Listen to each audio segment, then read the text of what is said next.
You're listening to Side Hustle Pro, the podcast that teaches you to build and grow a side hustle from passion project to profitable business. And I'm your host, Nikayla Matthews. So let's get started. Hey guys, welcome back to the show. This is Nikayla, back with another solo episode. And today we're going to get into one of the most common side hustles out there, creating your own online course. This episode topic actually came directly from the Side Hustle Pro Facebook community.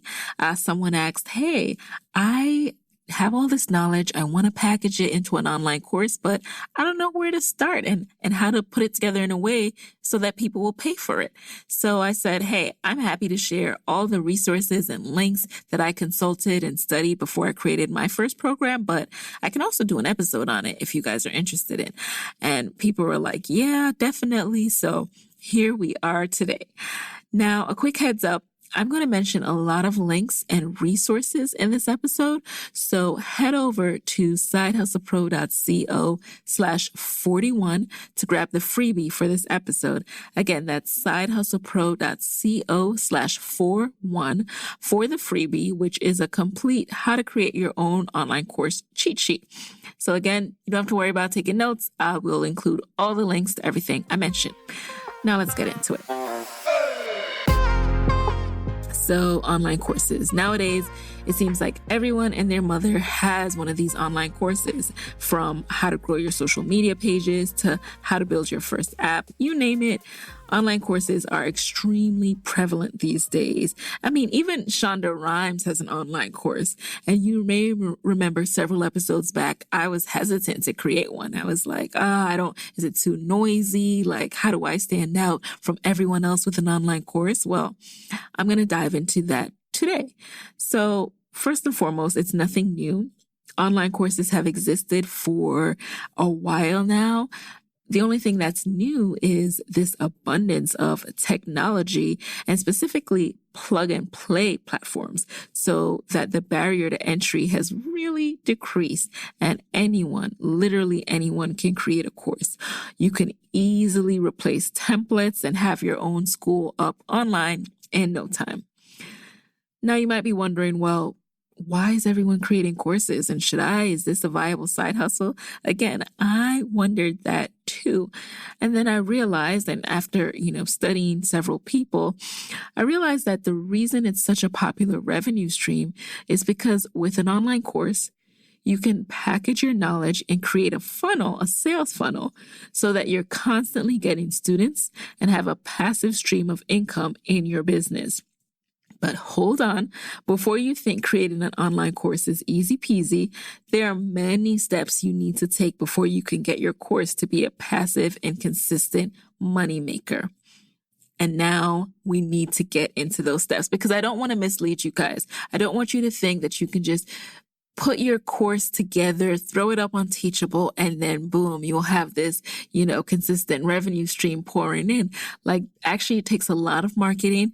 It takes a lot of work, investing in your sales funnel, investing in your email list for you to make this work. Okay. Like, money just doesn't flow in spontaneously.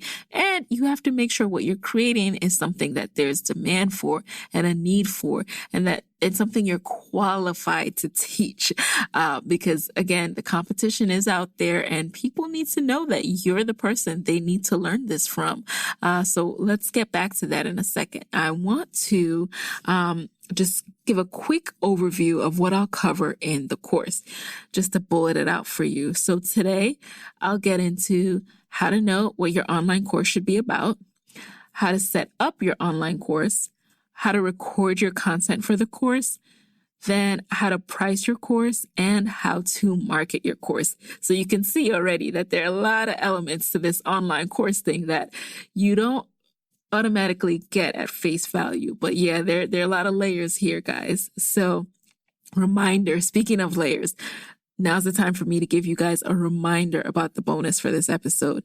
Again, it's a worksheet of all the tools, websites, and resources that I'll mention in the episode, so you don't have to scribble notes. Just visit sidehustlepro.co/41. So let's get right into it. First thing I want to talk about is how to know what your online course should be about. So if you're listening to this episode, you might be in two camps. The first camp is like, okay, I have no idea what I would ever teach an online course about. Should I even teach an online course? And then the second camp is, okay, I know exactly what I want to teach. I just want to know what's the best way to do it. So if you're in the first camp, keep in mind why people create online courses. The biggest reason for me was if you keep getting questions over and over again about the same thing, after a while, instead of giving free consulting or getting, calls for one-on-ones about the same thing, you can just package up your knowledge, put it in a course, and point people to that. So it saves you time and it gives them exactly what they need. If you're in the second boat and you know exactly what you want to teach and you just want to know how to package it, I encourage you to first take a beat and make sure that what you want to teach is what people want to buy. So the number one way to know what you should be teaching is ask yourself, what am I really good at? What am I an expert in? What am I qualified to teach? What will I have fun teaching? Qualification, of course. Key thing, number one, people have to believe you. You have to have receipts receipts meaning you have to have some proof, a resume that shows that, hey, I've had success with this thing that I'm getting ready to teach you. You can't just make it up out of nowhere, right? You need to have something to back it up. And so you also need to do some research. It's okay if other people are teaching the same thing you want to teach. As a matter of fact, that's a good sign. That means that there's a demand for it. And remember that competition is not a bad thing because there are people who they might want to hear the exact same message, but just from you because they like what you're about. They like your brand. They trust your brand and they want to learn it from you. So competition is not a bad thing. Research who's in the space. What are they doing? Is it successful? If you want to teach something totally random, make sure there's a market for that. Now, each of these things I could go at length into how to make sure that what you're teaching is what people want, but this is just an overview of how to create an online course. So if you want to go down that rabbit hole, check me out in the Side Hustle Pro Facebook group and we can get into that in a little bit more detail. But number one, how to know what your online course should be about, know what you're really good at, what you're an expert in, what you're qualified to teach, and what people want to learn from you. Next thing, how to set up your online course. Oh, one more thing about how to know what your online course should be about. I just want to nail and really emphasize that if there's something that people always ask you about, use that as a clue, even if it's not the direct thing that you want to teach, use that as a clue to point you in the direction of what you should be teaching. And remember too that people don't always know what they want. So, you might hear, an example that I've heard on another show, for example, is there are people who might be like, I want to sign up for the green smoothie challenge. In actuality, it's not because they love green smoothies. And so you might think they're like, oh, these people just really love green smoothies. But actually, they really want to lose weight. So in what you're putting together, make sure you know what people really want, what their need really is, so that you can create your course around that and not get lost in what they say. That's something else we can go into more detail about in our Facebook community. So now on to the next part. How to set up your online course. So I'm going to share the 2 resources that are really helpful for online entrepreneurs when you're setting up your course. And then I'll share a misstep that I made so that you can avoid that. So Samcart is an online platform where you can create these pre-built checkout pages. You can use one of the templates to quickly set up a checkout page for your online product or, your online course. You can customize it so that it matches your website and your brand. And then you can add all the testimonials, all the descriptions, et cetera, et cetera. That is just a checkout page though. So Samcart is something you use when you have quick products that you can email to people once they're processed and gone through the checkout. I didn't know that initially when I put together my first ever masterclass and then subsequently sold my full course. I hadn't fully built out the program yet, so I quickly threw up a Samcart page so that I could process the transactions. But when it came time to actually create the course, I realized, hey, I need a platform where I can put the curriculum. And through my research, I came across Teachable. And it wasn't hard to come across Teachable because it's one of the most widely used platforms for selling courses. And the good thing about Teachable is it allows you to create and sell the course, plus have the actual course and curriculum live there. So here's my big mistake, guys. So I had up the Samcart page because I hadn't fully built out my course curriculum. And so because of that, I had people check out and purchase the course on Samcart. But later, when I had Teachable all set up, I had to have them re-register on Teachable and use this free coupon so it wouldn't charge them again. Big, clunky registration process. But, the important thing is that I did it and I learned. And now for Master the Gram, I have people directly register via Teachable. The only thing that I dislike about Teachable is it makes people take 2 steps. So first they join your school, which is free. And then if they want to take your course, they have to register for the course. So it's kind of like a 2-step registration, which I think is over the top and not necessary, but I do like it for its other features, which is, again, having the curriculum in a very clear and easy to go through format. You're able to add attachments. You're able to add all the videos that you want for your course. And it's just a very easy to use platform. So totally recommend Teachable. That's what Master the Gram is on now. So that's how I actually set up an online course. Once you figured out what to teach, Teachable is a great platform to actually create it so that it looks professional and people will pay you for your course because they're like, okay, this is an official thing. It's not just something she is making up. But speaking of course, you also have to know how to record and put up your content, right? Now, that's another thing I figured out along the way. You can see why I was avoiding creating my course for so long because there are so many tech aspects to figure out. And at first it kind of intimidated me, but have no fear. If I did it, you can do it too. There's no reason to be intimidated. Just break it down into steps, do one thing at a time. So once you've actually signed up for Teachable, I should mention that these platforms are not free, y'all. I forget how much. Teachable. It depends on the plan that you want. There are different prices, and Samcart also not free per month. And I canceled Samcart once I created Teachable because there was no reason to have Samcart once Teachable was there. So now on to how to record your content. So there are a couple of ways to present content in your online course. Some people like to just have videos, so that is really straightforward. You can record your video on your phone, you can record it on a camera, and then upload the file.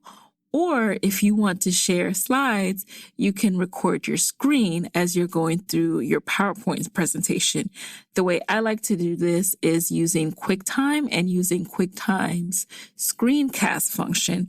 I find that very, very easy and straightforward. Again, I'm not a techie, but I was able to put up my slides, then record my screen, and record myself as I'm talking through the slides and then upload that to my Teachable course within the module that it was relevant to. So you can create different modules in Teachable, again, so it looks like a really professional course. So those are 2 tools. Either do a video and upload the video directly or record your screen as you're going through your slides.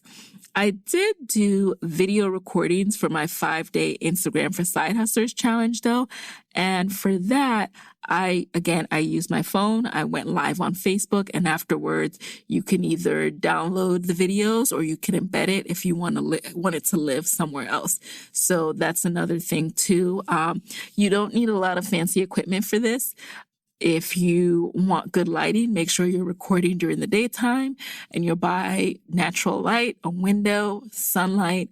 Then, if you're recording at night, when I did the Instagram for Side Hustlers challenge, you can get a relatively cheap lighting kit, and one that costs under $100. I'll link directly to the one that I use for my Instagram for Side Hustlers videos. I got it off of Amazon. Again, it was under $100. A very worthwhile investment. I say the first time you do it, the first time you hit the light switch, it's like mad bright, and you're like, what's happening here? But then you get used to it, and you can't ever do your videos any other way again. It's like being in a studio. So if you are going to go the video route, I recommend investing in a lighting kit.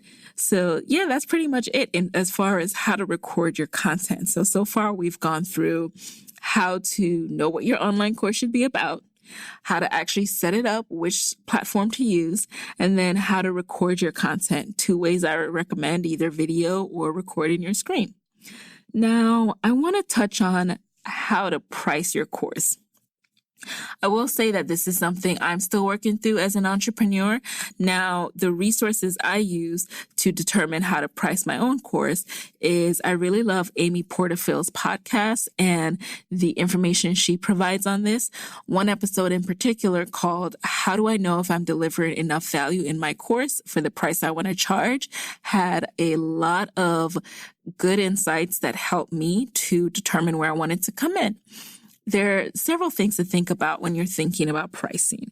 The biggest thing is translating the value that your course will provide into real life money. And I learned this from Marie Forleo's, her videos and resources on pricing as well.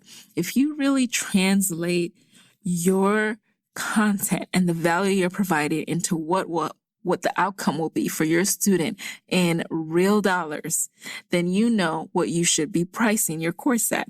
But not only that, you need to think about, okay, what tier do you want to come into the marketplace?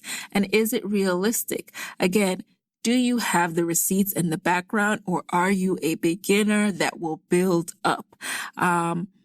Again, I don't profess to be the expert on this, but I do know that you can start out with a not yet premium product. Like coming in, I knew that I don't necessarily think Master the Gram is going to be my signature end-all be-all course. Like, you know how Marie Forleo has B-School, and B-School started out as something much smaller, and it grew and grew and snowballed over the years.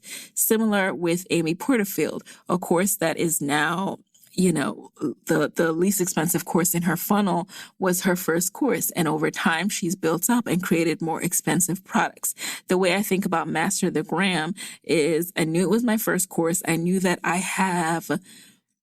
there would be a learning curve for me. So I did not want to come out in the premium tier when I knew for a fact that I was planning to build upon the course and create even more content as time went on after I learned from my first group of students. And so that's why initially I knew it would be no less than $97.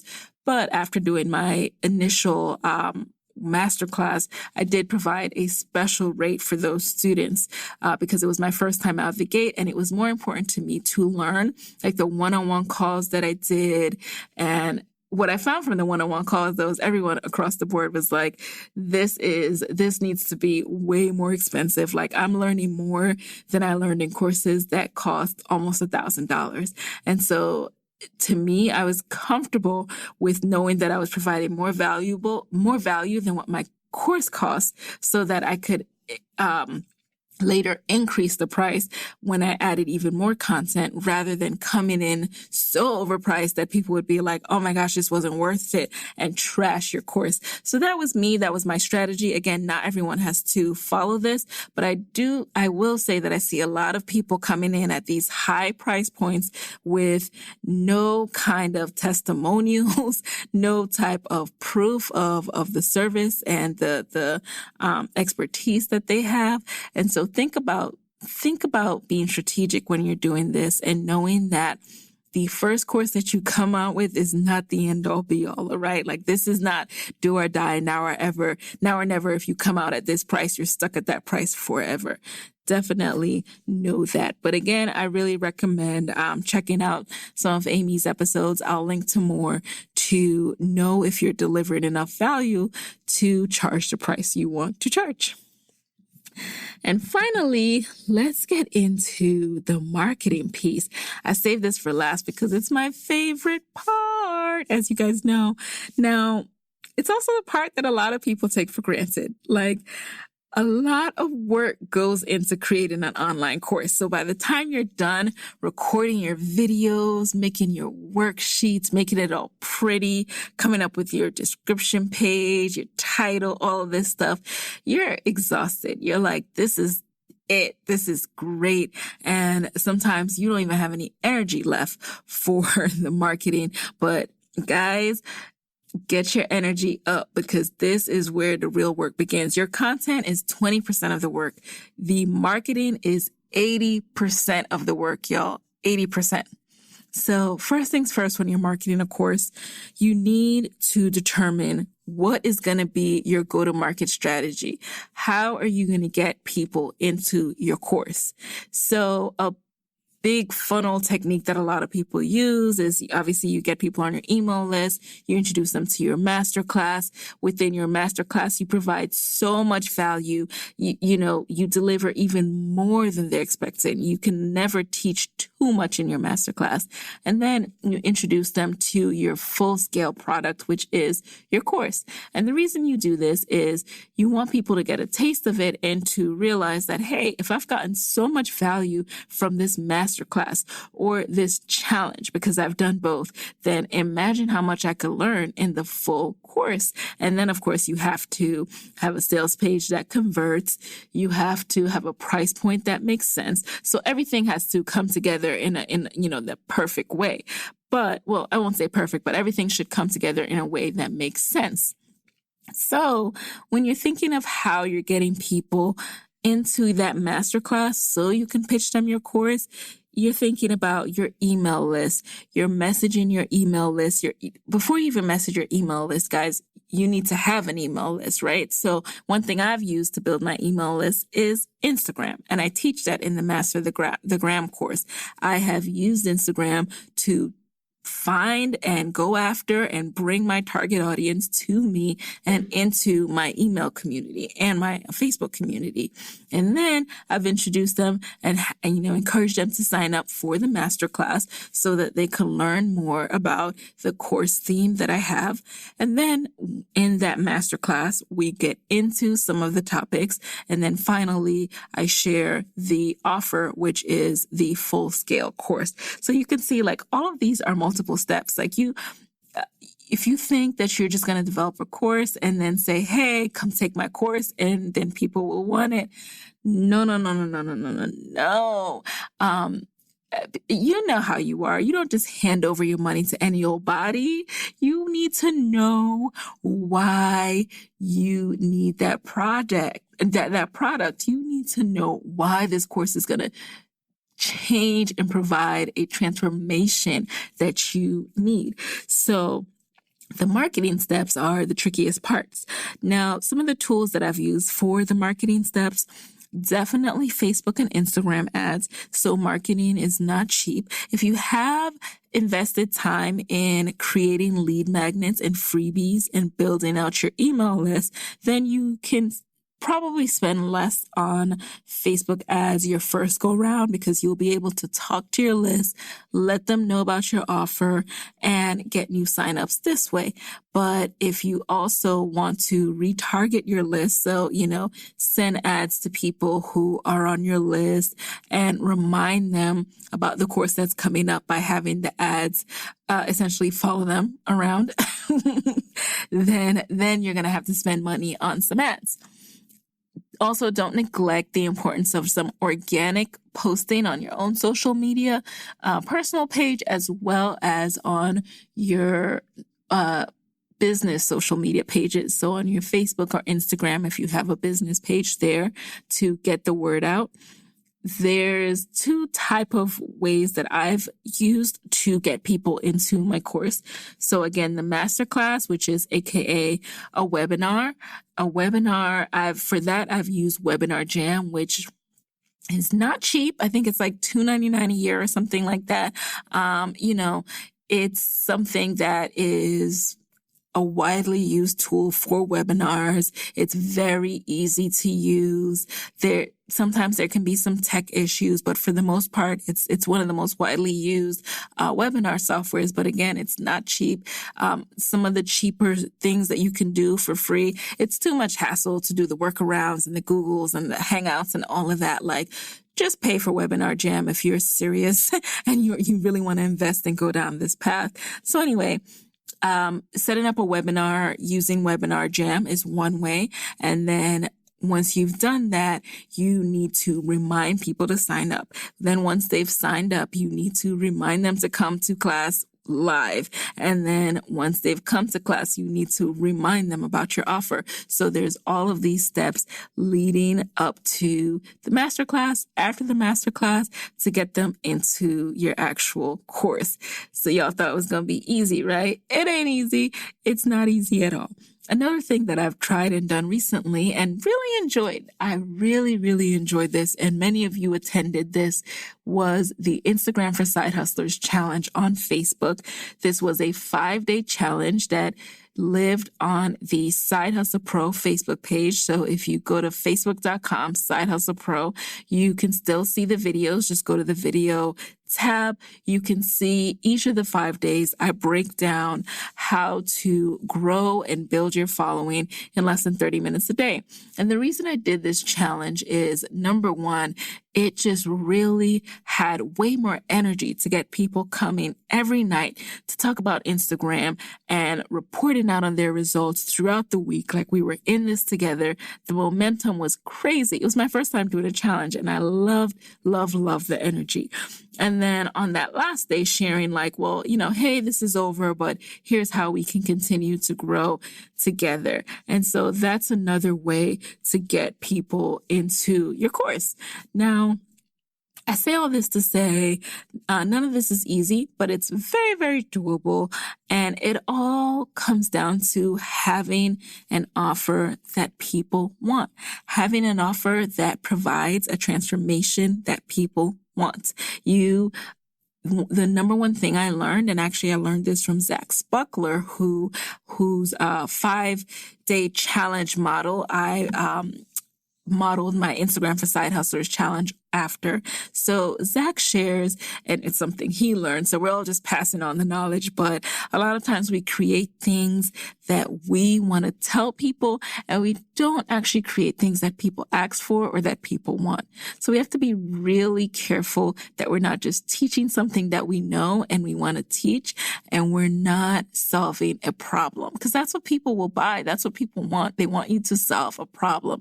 It's great if you know how to create web pages, but how can you tap into the essence, the core issue that people have? I can't tell you what their issue is. You have to go and you have to explore a little bit about the pain points that your audience is facing. But if there's one thing that I will leave you with tonight, it's that creating an online course is not about you pushing out into the world your knowledge and you packaging your knowledge and saying, hey guys, look what I know, buy this. It's about saying, hey, I observed you had this challenge.